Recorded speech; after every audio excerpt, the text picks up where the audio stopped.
परिचय। बल क्या है? जब हम किसी वस्तु पर बल आरोपित करते हैं तो क्या होता है?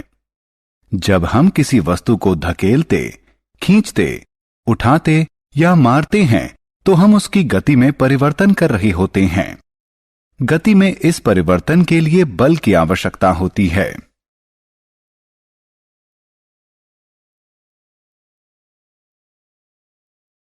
उद्देश्य। इस पाठ के अंत में आप निम्न करने में सक्षम हो जाएंगे।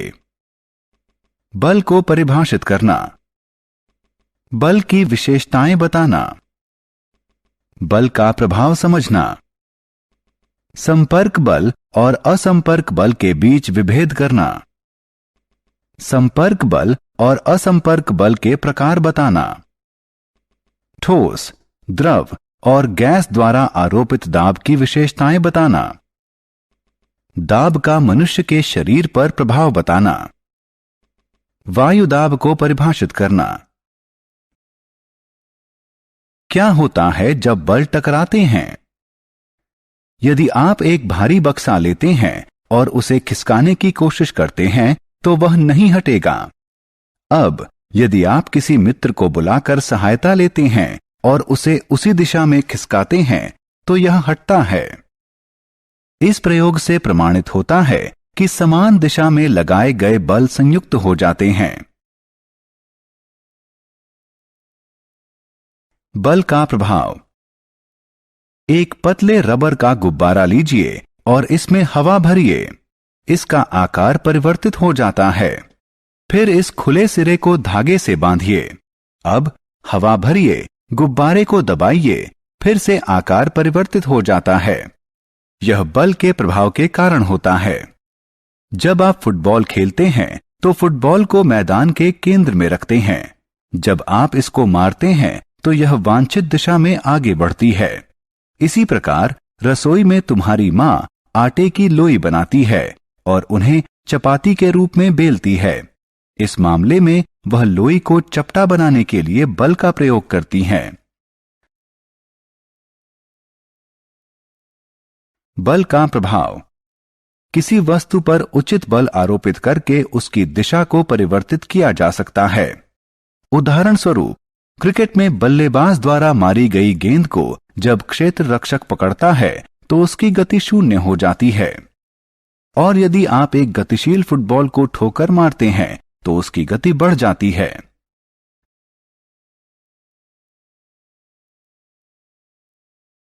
बल के प्रकार।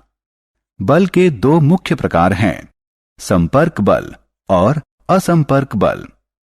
पेशीय बल, घर्षण बल इत्यादि संपर्क बल का उदाहरण हैं।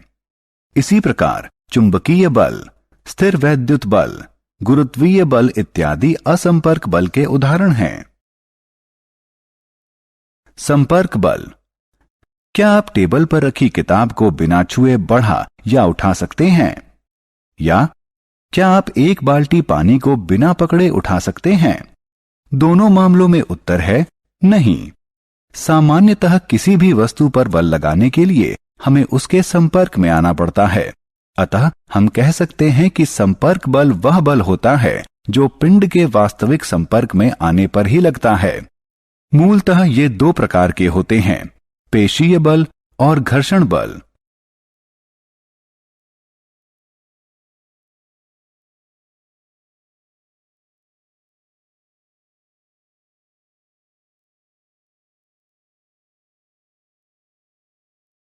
पेशीय बल। जब हम किसी वस्तु जैसे कि बक्से को खिसकाते हैं या बाल्टी को उठाते हैं तो बल हमारे शरीर की पेशियों की गतिविधि द्वारा लगाया जाता है। इस बल को पेशीय बल कहते हैं। ध्यान रखें कि पेशीय बल सदैव या तो सीधे सीधे वस्तु को स्पर्श करके लगाया जाता है या फिर किसी छड़ी या रस्सी के टुकड़े की सहायता से लगाया जाता है। उदाहरण के लिए, फल या सब्जी को चाकू की सहायता से काटना, हथौड़े की सहायता से कील ठोंकना, घोड़े द्वारा गाड़ी को खींचना। घर्षण बल। क्या आप जानते हैं क्यों एक भारी बक्सा खिसकाने पर नहीं हिलता? क्यों एक लुढ़कती हुई गेंद कुछ समय बाद रुक जाती है? जब एक वस्तु किसी दूसरी वस्तु के संपर्क में गति करती है तो उनके बीच एक बल काम करता है जिसे घर्षण बल कहते हैं। ध्यान दें कि घर्षण बल सदैव सभी वस्तुओं पर लगता है और इसकी दिशा गति की दिशा के विपरीत दिशा में होती है। गतिशील वस्तु धीरे धीरे धीमी होती जाती है और घर्षण के कारण अंततः वह रुक जाती है। यह स्पष्ट होता है कि घर्षण बल सदैव किसी पिंड की दूसरे पिंड के संपर्क में होने वाली गति के प्रतिरोध में काम करता है। असंपर्क बल के प्रकार। चुंबकीय बल, गुरुत्वीय बल और स्थिर वैद्युत बल असंपर्क बल के उदाहरण हैं। क्या आप जानते हैं क्यों पत्तियां या फल पेड़ से अलग होने के बाद धरती पर गिरते हैं? यह गुरुत्वीय बल के कारण होता है।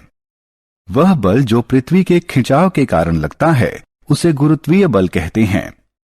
यह असंपर्क बल का एक उदाहरण है। एक उचित दूरी पर रखे गए दो चुंबकीय ध्रुवों के बीच लगने वाले बल को चुंबकीय बल कहते हैं, जिसमें समान ध्रुव एक दूसरे को विकर्षित करते हैं और विपरीत ध्रुव एक दूसरे को आकर्षित करते हैं। एक चुंबक दूसरे चुंबक पर बिना संपर्क में आए बल आरोपित कर सकता है, अतः चुंबक द्वारा आरोपित बल असंपर्क बल का एक उदाहरण है। क्या आप जानते हैं जब हम किसी ट्यूब को सूखे कपड़े से रगड़ते हैं और किसी धागे के पास ले जाते हैं तो धागा ट्यूब की तरफ आकर्षित होता है? ऐसा इसलिए होता है क्योंकि जब हम ट्यूब को सूखे कपड़े से रगड़ते हैं तो ट्यूब पर विद्युत आवेश उत्पन्न हो जाता है। इसे स्थिर वैद्युत आवेश कहते हैं। यह भी असंपर्क बल का एक उदाहरण है।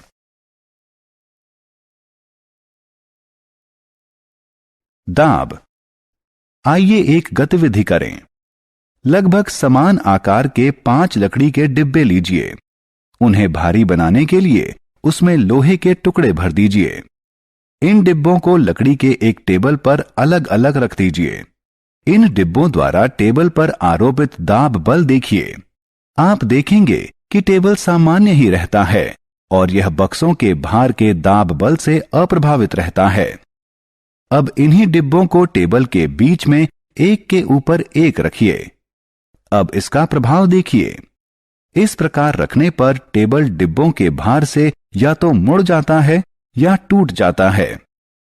क्या आप अनुमान लगा सकते हैं कि ऐसा क्यों हुआ? यद्यपि दोनों स्थितियों में लगाया गया बल समान था, फिर भी पहली स्थिति में इसका प्रभाव अल्प था और दूसरी स्थिति में टेबल मुड़ गई। इस गतिविधि से प्रमाणित होता है कि बल और इसका प्रभावी क्षेत्रफल दोनों महत्वपूर्ण हैं। जिस क्षेत्रफल पर बल आरोपित किया जाता है वह जितना छोटा होगा इसका प्रभाव उतना ज्यादा होगा और इस अवधारणा को दाब कहते हैं। हम कह सकते हैं कि दाब बल से संबंधित है।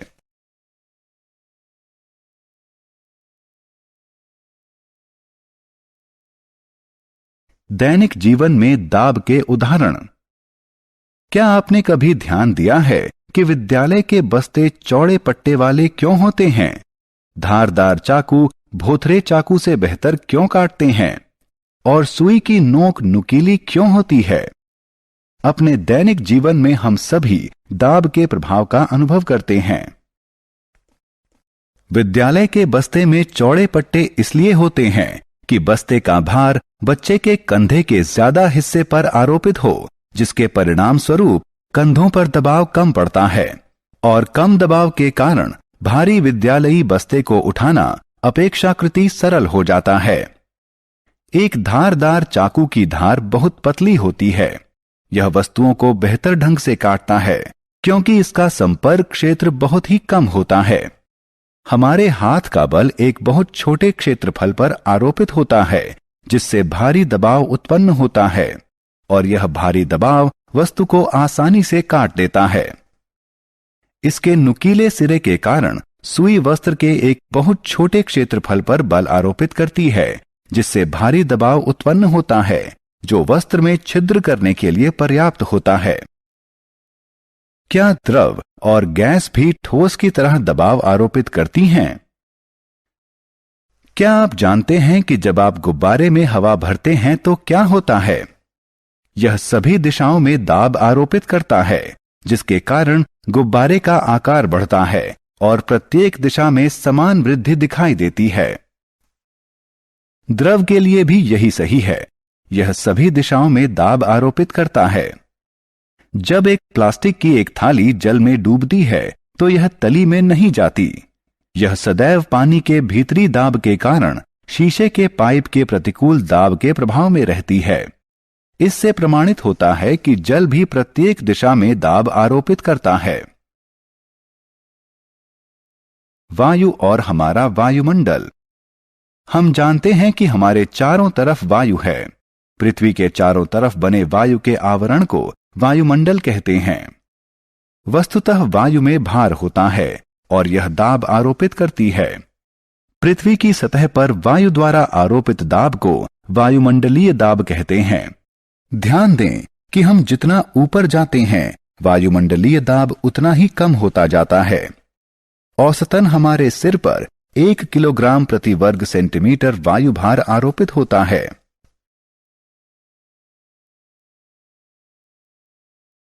वायुमंडलीय दाब का दैनिक जीवन में अनुभव। अपने दिन प्रतिदिन के जीवन में हम वायुमंडलीय दाब के कई अनुभव करते हैं। कुछ सामान्य उदाहरण हैं: पाइप की सहायता से कोल्ड ड्रिंक पीना, किसी द्रव में सिरिंज की नोक डालना या स्याही वाली कलम में स्याही भरना।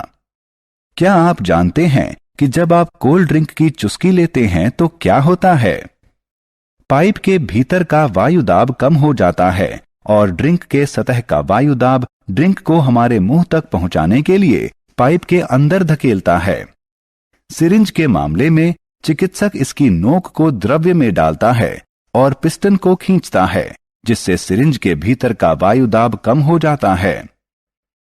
दूसरे उदाहरण में रबड़ की ट्यूब लगी स्याही भरने वाली कलम में ट्यूब को दबाकर इसमें से वायु निकाल देते हैं, जिससे ट्यूब के भीतर का वायु दाब कम हो जाता है।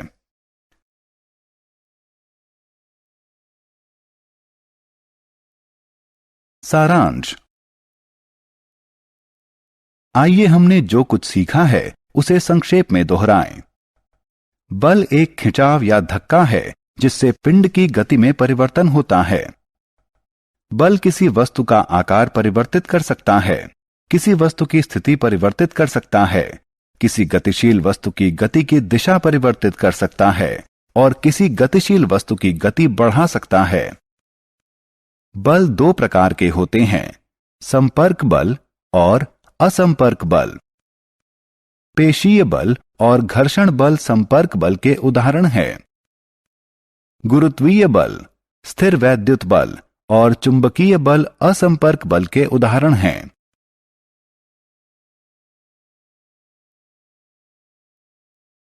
बल प्रति इकाई क्षेत्रफल को दाब कहते हैं। ठोस का दाब उसके भार के कारण होता है और यह सदैव नीचे की ओर आरोपित होता है, लेकिन द्रव और गैस का दाब नीचे, बगल में और ऊपर भी यानी चारों तरफ आरोपित होता है। पृथ्वी के चारों तरफ बने वायु के आवरण को वायुमंडल कहते हैं। पृथ्वी के सतह पर आरोपित होने वाले वायु के दाब को वायुमंडलीय दाब कहते हैं।